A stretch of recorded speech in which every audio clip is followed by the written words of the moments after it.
Tu allumes la télé, tu regardes ton fil Twitter, ton fil Facebook ou peu importe, et tu vois toujours les mêmes sujets, les mêmes images, les mêmes mots, encore, et encore, et encore.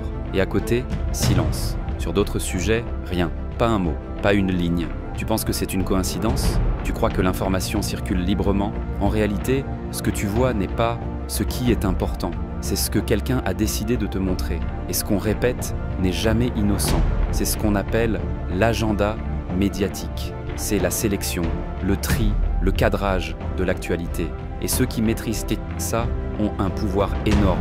Parce que l'opinion publique, elle ne se forme pas à partir de tout ce qui se passe. Elle se forme à partir de ce qu'on te donne à voir.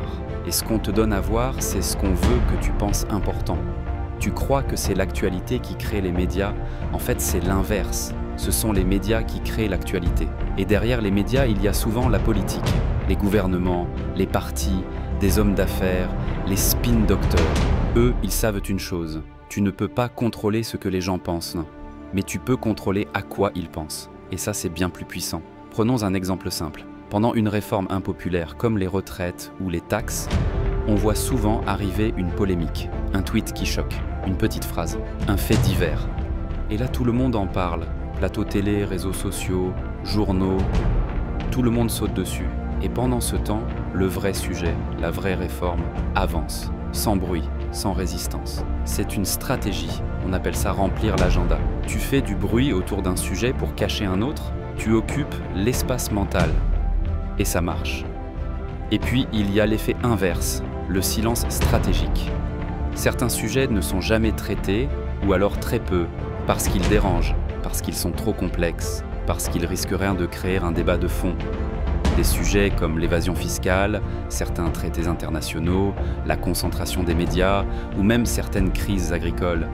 Des sujets lourds, techniques, sensibles, on les évite, on les repousse, on les enterre parce qu'ils ne rentrent pas dans le récit dominant. Et parce qu'ils ne sont pas vendeurs, ils ne créent pas de clash, pas de buzz, pas de tension facile à exploiter. Ce qu'on répète façonne ton monde, ce qu'on téléface.